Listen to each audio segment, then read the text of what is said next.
Hello all welcome to RTV. నేను మీ Kaushalya. Recent టైంలో చూసుకుంటే బ్రెస్ట్ క్యాన్సర్స్ అనేవి చాలా పెరిగిపోతూ ఉన్నాయి. అయితే అసలు బ్రెస్ట్ క్యాన్సర్ అంటే ఏంటి, ఎందుకు వస్తాయి, అసలు వీటికి మెయిన్ కాజ్ ఏంటి, వీటి సిమ్టమ్స్ ఏంటి, వీటిని ఎలా డయాగ్నోస్ చేస్తారు, దీనికి ట్రీట్మెంట్ ఏంటి, ఇవన్నీ మనం తెలుసుకోవడానికి రామకృష్ణ గారి దగ్గరికి వచ్చాం. ఇప్పుడు మనం స్టార్ హాస్పిటల్స్ నానక్రమ్గూడలో ఉన్నాం. ప్రస్తుతం మనతో పాటు ఉన్నారు కన్సల్టెంట్ సర్జికల్ ఆంకాలజిస్ట్ రామకృష్ణ గారు. ఆయనతో మాట్లాడతాం. నమస్తే సార్. హలో అండి, నమస్తే. ఎలా ఉన్నారు సార్? యా ఐమ్ ఫైన్ అండి, థ్యాంక్ యూ. సార్, రీసెంట్ టైమ్స్లో చూసుకుంటే క్యాన్సర్స్ అనేవి ఇంకా పెరిగిపోయాయి. డే టు డే చూసుకుంటే ఎలా ట్రీట్మెంట్ అంటే మార్పు అనేది ఎలా జరుగుతుందో, ఇంప్రూవ్మెంట్ ఎలా ఉందో టెక్నికల్ పరంగా, సో అలానే క్యాన్సర్స్ రేట్ కూడా పెరిగిపోతుంది. బ్రెస్ట్ క్యాన్సర్స్ అనేది చూస్తున్నాం. అసలు బేసిక్గా బ్రెస్ట్ క్యాన్సర్ అంటే ఏంటి?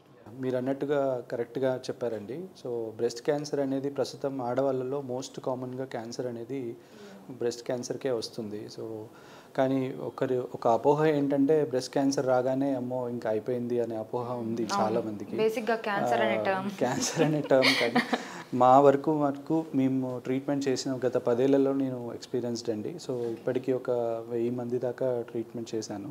సో అందులో 20 ఏళ్ళు బతికిన వాళ్ళు ఉన్నారు, బియాండ్ 20 ఇయర్స్ బతికిన వాళ్ళు కూడా ఉన్నారు రొమ్ము క్యాన్సర్ అంటూ. సో ప్రస్తుతం ఇన్సిడెన్స్ కనుక తీసుకుంటే ప్రతి 8 మందిలో ఒకరికి వచ్చే అవకాశం బ్రెస్ట్ క్యాన్సర్ అనేది ఉంటుందండి. సో ముఖ్యమైన కారకాలు ఏంటివి బ్రెస్ట్ క్యాన్సర్ అనేది తెలుసుకోవాలి. సో మనకి మెయిన్ రీజన్స్ అనేవి వచ్చేసి ఆడవాళ్ళకి పీరియడ్స్ అయిపోయిన ఏజ్ గ్రూప్ ఉంటుంది కదా, అంటే పోస్ట్ మెనోపాజల్ గ్రూప్ అంటాం.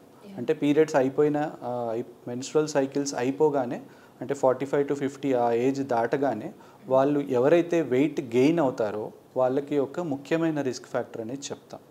సో దాంతోపాటుగా లేట్ మ్యారేజెస్, అంటే బియాండ్ 35 ఇయర్స్ మ్యారేజ్ అవ్వడము, అండ్ పిల్లలు కూడా లేట్గా కనడము, 35 ఇయర్స్ తర్వాత ఫస్ట్ లైవ్ బర్త్ కనుక పుడితే, అంటే లెస్ దాన్ 35 ఇయర్స్ లోపల పాప కానీ బాబు కానీ పుట్టగలిగితే అది ఒక మనకి రిస్క్ ఫ్యాక్టర్ అనేది చెప్పుకుంటాం.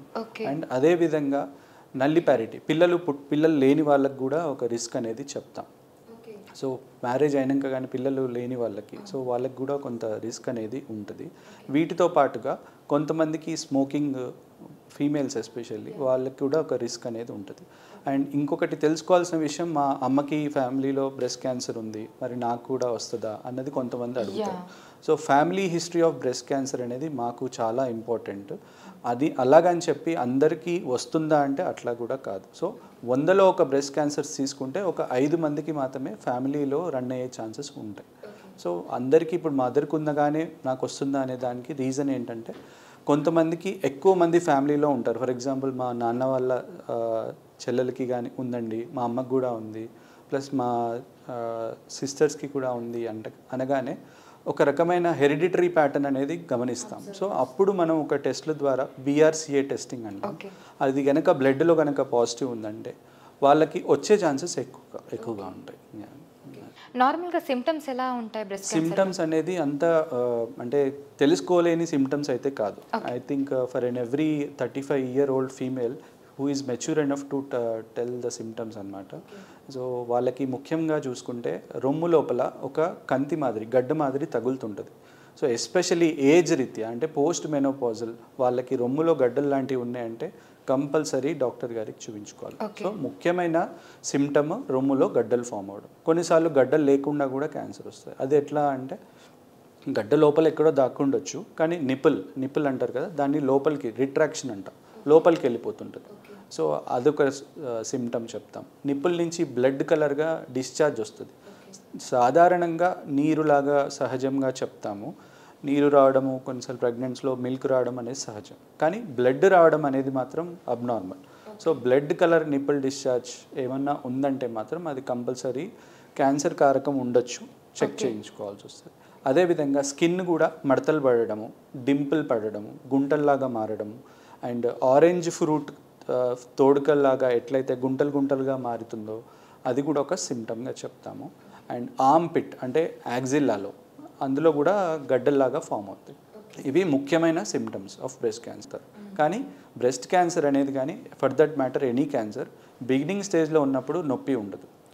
కొంత స్టేజ్ దాటాక నొప్పి అనేది స్టార్ట్ అవుతుంది. So all cancers initially painless ఉంటాయి, పెయిన్ అనేది ఉండదు.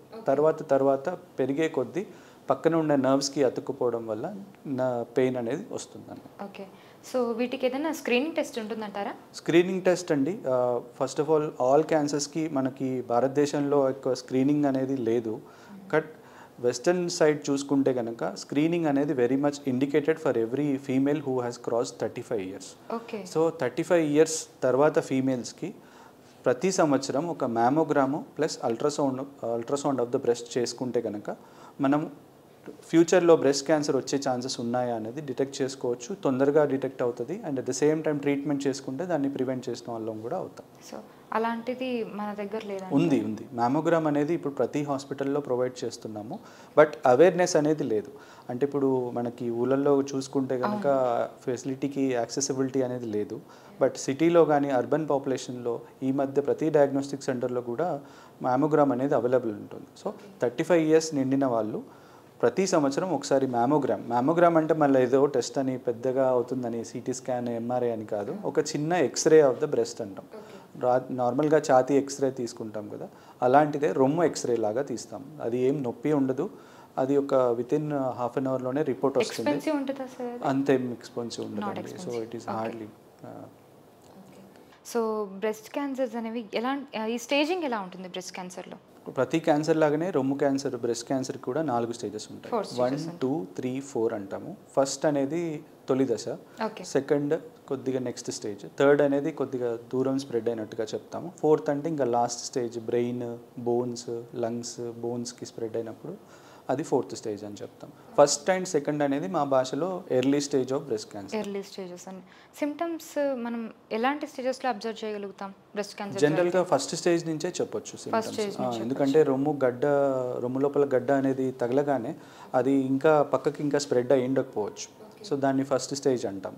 కొన్నిసార్లు పక్కన చంకలో బిళ్ళలు పెట్టేసినట్టుగా లంప్స్ తగులుతాయి, అది సెకండ్ స్టేజ్ అని చెప్తాం. కొన్నిసార్లు మరీ స్కిన్ పైకి వచ్చినట్టుగా అవుతుంది, గడ్డ కదలకుండా ఉన్నట్టు ఉంటుంది, అది మూడో స్టేజ్ అంటాం. మరీ లేట్ అయితే అప్పుడు ఇంకా దూరం స్ప్రెడ్ అయినప్పుడు మనకి నడుము నొప్పి రావడము, లంగ్స్ లోపల దగ్గు రావడము, ఫిట్స్ రావడం కూడా చూస్తూ ఉంటాం, బ్రెయిన్లోకి స్ప్రెడ్ అవుతాయి. ఇవన్నీ నెక్స్ట్ అడ్వాన్స్డ్ సిమ్టమ్స్ అన్నమాట. సో నార్మల్గా మీరే చెప్పారు బ్రెస్ట్ క్యాన్సర్స్ అనేవి చాలా కామన్, ఇది కామన్ చాలా అంటే మీరే అన్నారు 8 పీపుల్లో. ఇన్ఫ్యాక్ట్ నేను ప్రాక్టీస్ చేసిన స్టార్టింగ్లో కనుక చూస్తే ఎక్కువ ముసలి వాళ్ళు వచ్చేవాళ్ళు, ఏజ్డ్ వాళ్ళు వచ్చేవాళ్ళు. ఈ మధ్య ఏమైందంటే 40 years 30 years వాళ్ళు కూడా చూస్తున్నారు బ్రెస్ట్ క్యాన్సర్ అనేది. వాళ్ళల్లో ఏం ప్రాబ్లం ఉంది అంటే they are mainly late marriages అవ్వడము, పిల్లలకు పాలు ఇవ్వకపోవడం, పిల్లలు లేట్గా పుట్టడం అనేది ఒక రీజన్ అని చెప్పుకోవచ్చు. అంటే గైనికల్ ఇష్యూస్ కూడా ఈ బ్రెస్ట్ క్యాన్సర్స్కి రీజన్ అని చెప్పొచ్చా? చెప్పొచ్చు. అంటే కొన్నిసార్లు ఏమవుతుందంటే హార్మోనల్ ఇంబ్యాలెన్స్ అంటాం. ఇప్పుడు అండాశయాలు అంటారు కదా, సో అండాశయాల నుంచి వచ్చే విడుదలపడే హార్మోన్స్ అనేవి కూడా బ్రెస్ట్ మీద కూడా యాక్ట్ అవుతాయి. సో ఎవరైతే హార్మోన్స్ ఎక్కువగా వాడతారో, ఫర్ ఎగ్జాంపుల్ మా లిటరేచర్లో ఏముంటుందంటే పీరియడ్ స్టార్ట్ అయ్యే ఏజ్ గ్రూప్ ఉంటుంది కదా, సో ఏజ్ గ్రూప్ మామూలుగా మనం 11 సంవత్సరాలు 12 సంవత్సరాల నుంచి స్టార్ట్ చేస్తారు పిల్లలకి స్టార్ట్ అవ్వడం, అయిపోవడం 50 సంవత్సరాల వరకు ఉంటుంది. అది కనుక తొందరగా స్టార్ట్ అయ్యి అంటే 9 సంవత్సరాలకే స్టార్ట్ అయ్యి 55 60 సంవత్సరాల వరకు పీరియడ్స్ అవుతున్నాయంటే హార్మోనల్ ఇంపాక్ట్ అనేది ఎక్కువగా ఉంటుంది. సో దానివల్ల రొమ్ములో గడ్డలు అనేది క్యాన్సర్ అనేది స్టార్ట్ అవ్వచ్చు. అంటే ఇండ్యూస్డ్ హార్మోన్స్ వల్ల కూడా ఇలాంటివి ఉంటాయి. అంటే ఇప్పుడు ఫర్ ఎగ్జాంపుల్ ఇన్ఫర్టిలిటీ, సో కొన్నిసార్లు పీరియడ్స్ కరెక్ట్గా లేవండి మాకు అనేది, సో రొటీన్గా వాడే దానివల్ల ఎక్కువగా ఉండదు.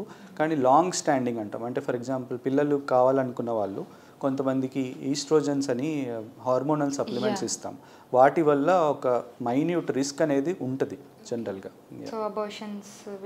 అబార్షన్స్ అనేది ఏముండదు.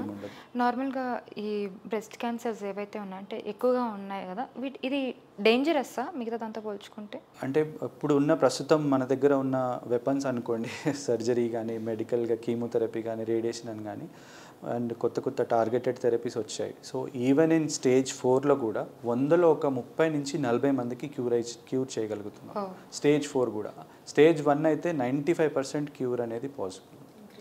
ఇదివరకు క్యాన్సర్ అంటే అసలు అది క్యూర్ ఇదివరకు లాగా లేదండి, ఒక 10 years బ్యాక్ కూడా అట్లా లేదు. బట్ ప్రజెంట్ టెక్నాలజీ అడ్వాన్సెస్ కానీ అనుకోవచ్చు, టార్గెటెడ్ థెరపీ కానీ lot of changes has come. Okay, proper treatment ఎలా జరుగుతుంది? So treatment of breast cancer very good question అండి. ట్రీట్మెంట్ ఆఫ్ బ్రెస్ట్ క్యాన్సర్ అనేది స్టేజ్ని బట్టి డిసైడ్ చేస్తాము. పేషెంట్ రాగానే ఫస్ట్ మ్యామోగ్రామ్ తీసి దాన్ని బయాప్సీ చేస్తాం. బయాప్సీ చేసి కన్ఫర్మ్ అయిందండి మీకు క్యాన్సర్ అని కన్ఫర్మ్ అయిందని చెప్పగానే సార్ వాడు అడిగేది నెక్స్ట్ స్టేజ్ ఏంటని. సో స్టేజెస్ 1, 2, 3, 4 అని మరి ఏ స్టేజెస్ ఉన్నాయని చెప్పడానికి మనం కొన్ని టెస్ట్లు చేస్తాం. అంటే కొన్నిసార్లు మనకి చెస్ట్ ఎక్స్రే అంటారు, అల్ట్రాసౌండ్ అబ్డమెన్ స్కాన్ అంటాం. మరీ మాకు కొద్ది సస్పీషియస్ ఎక్కువగా ఉంది, దూరం స్ప్రెడ్ అయ్యేటట్టుందంటే PET CT scan, whole body PET CT scan అంటాం. వాటితో కూడా మనం స్టేజ్ అనేది తెలుసుకోవచ్చు. Stage 1 and 2 usually early stage కిందికి వస్తుంది. సో వీటికి ఎట్లా ఉంటుందంటే ఫస్ట్ సర్జరీగా ఇంపార్టెన్స్ ఇస్తాం. సర్జరీ చేసి తీసేయాలమ్మా గడ్డని, అండ్ దాని తర్వాత మిగతా వాటికి మళ్ళీ వచ్చి రాకుండా ఉండడానికి కీమోథెరపీ అవసరం అయితే పెడతాము రిపోర్ట్ని బట్టి అని చెప్తాం. అదే స్టేజ్ 3 అనుకోండి, స్టేజ్ 3లో ముందే మందులు ఇస్తాం, ముందే కీమోథెరపీ ఇస్తాం. అది ఒక పర్టికులర్ ప్యాటర్న్లో అయిపోయాక, ఒక 6 సైకిల్స్ కానీ 8 సైకిల్స్ అయిపోయాక అప్పుడు నెక్స్ట్ సర్జరీ చేయాల్సి ఉంటుంది. సర్జరీ తర్వాత మళ్ళీ రేడియేషన్ అనేది చేస్తాం. స్టేజ్ 4లో కనుక ఆపరేషన్ అనేది రోల్ ఉండదు, ఓన్లీ మందుల ద్వారానే తగ్గించవచ్చు. ఓకే. ఈ బ్రెస్ట్ క్యాన్సర్ పేషెంట్స్లో ఈ బ్రెస్ట్ రిమూవల్ అనేది అది చాలా అపోహ అండి. ఒకప్పుడు ఏం చేసేవాళ్ళం అంటే కంప్లీట్గా ఛాతీ తీసుకోవాలమ్మా మీకు, అంటే బ్రెస్ట్ క్యాన్సర్ పేషెంట్కి మీకు ఇంకా ఆప్షన్ లేదు అనేటోళ్ళం. బట్ ఇప్పుడు మనకున్న అడ్వాన్స్డ్ థెరపీస్ కానీ, అంటే సర్జరీలో కొన్ని చేంజెస్ వచ్చాయి, ప్లాస్టిక్ సర్జరీ హెల్ప్ తీసుకోవడం వల్ల రొమ్ము అనేది కంప్లీట్గా తీయాల్సిన అవసరం లేదండి. సో ఈవెన్ రొమ్ములో గడ్డ ఉన్న గడ్డ వరకు కొద్దిగా మార్జిన్ తోటి తీసుకొని దాన్ని టెస్ట్కి పంపిస్తాం జరుగుతున్నప్పుడే.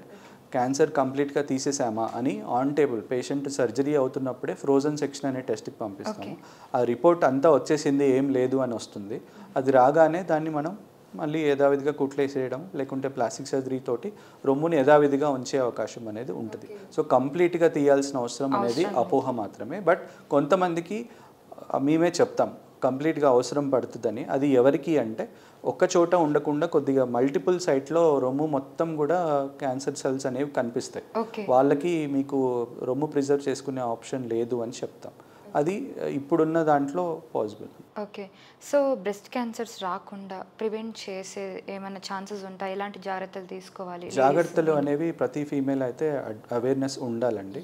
ఫస్ట్ థింగ్ మనం చేయాల్సిందంటే నన్ను అడిగితే పోస్ట్ మెనోపాజల్ వాళ్ళు వెయిట్ అనేది గెయిన్ అవ్వద్దు. ఓకే. అండ్ ఎర్లీ మ్యారేజెస్ 30-35 లోపు పిల్లల్ని కనగల అవకాశం ఉంటే అది బెటర్గా ఛాన్స్ తీసుకోవచ్చు. అండ్ పాలు ఇవ్వకపోవడం కూడా ఒక రిస్క్ ఫ్యాక్టర్. పాలు కూడా 2 బ్రెస్ట్లు 1 year వరకు ఇస్తే కూడా అదొక ప్రొటెక్టివ్గా పనిచేస్తుంది. స్మోకింగ్, ఆల్కహాల్, ఒబెసిటీ రాకుండా హెల్దీ లైఫ్ స్టైల్ అనేది దీని ద్వారా ప్రివెంట్ చేసుకోవచ్చు. అండ్ ఇయర్లీ మ్యామోగ్రామ్ అనేది కూడా 35 years క్రాస్ చేసుకుంటే ఏదన్నా ముందు దశ, అంటే క్యాన్సర్కి ముందు దశలు కూడా ఉంటాయి, అది మనం మ్యామోగ్రామ్లో డిటెక్ట్ చేసుకొని తొలగించేసుకుంటే మాత్రం క్యాన్సర్ని క్యూర్ చేసినట్టు వాళ్ళు అవుతాం. మీరు చెప్పినట్టుగా 35 years పైననే కాబట్టి క్యాన్సర్ డిటెక్ట్ అయ్యేది. దానికి ముందైతే అలా లేదు, ఉన్నాయి. 20 years వాళ్ళకి కూడా ఉన్నాయి. 20 years వాళ్ళకి కూడా ట్రీట్మెంట్ చేసాము. వాళ్ళకి ఎక్కువ జెనెటికల్గా ప్రాబ్లమ్స్ ఉంటాయి. జెనెటిక్ అంటే ఫ్యామిలీలో మదర్స్కి, సిస్టర్స్కి ఉన్న వాళ్ళకి తొందరగా కూడా డిటెక్ట్ చేస్తాం. సో అలా అని చెప్పి వాళ్ళకి రాదని కాదు, కానీ ఒక టెస్ట్ అది చెప్పాము కదా, BRCA టెస్టింగ్ అంటాం. సో యంగ్ ఏజ్, ఇప్పుడు ప్రస్తుతం అయితే 40 సంవత్సరాల లోపు బ్రెస్ట్ క్యాన్సర్ ఎవరికైనా ఉంటే వాళ్ళకి బ్రాకా టెస్టింగ్ అనేది అడ్వైస్ చేస్తాం. ఎందుకు అంటే వాళ్ళకి కనుక బ్లడ్ టెస్ట్లో పాజిటివ్ ఉంటే వాళ్ళకు పుట్టిన పిల్లలకి కూడా అది సోకే అవకాశం ఉంటుంది, ఆ మ్యుటేషన్ వచ్చే ఛాన్సెస్ ఉంటాయి. వాటి ద్వారా ఆ బ్రెస్ట్ క్యాన్సర్ కానీ ఓవరీ క్యాన్సర్ కానీ వాళ్ళ పిల్లలకి కూడా వచ్చే ఛాన్సెస్ ఉంటాయి. ఎగ్జాక్ట్లీ. ఇప్పుడు ప్రెగ్నెన్సీ టైంలో, డెలివరీ టైంలో వస్తూ ఉంటుంది కదా, అంటే మేబీ బ్రెస్ట్ క్యాన్సర్స్ అనేవి ఎక్కువగా చూస్తూ ఉంటారు. అప్పుడు ప్రెగ్నెన్సీ అప్పుడు తక్కువ వస్తుంది, బట్ చాలా చాలా తక్కువ. వాటి వల్ల పిల్లలకు కూడా ఎఫెక్ట్ అవుతుందండి. అది వేరు, దట్ ఈస్ డిఫరెంట్. సో అలా వచ్చిన బ్రెస్ట్ క్యాన్సర్ పిల్లలకు వచ్చే ఛాన్సెస్ కాదు, ఇది జెనెటిక్ మ్యుటేషన్ ద్వారా వచ్చే ఛాన్సెస్ అనమాట. అది అంటే బై బ్లడ్ లోపల ప్రాబ్లమ్స్ రావడం వల్ల. ఓకే డాక్టర్ గారు, thank you so much. And చాలా ఇన్ఫర్మేషన్ ఇచ్చారు. Thanks a lot. And thank you so much. ఇంకొక ఇంటర్వ్యూతో మేము ముందుంటాను. Thank you.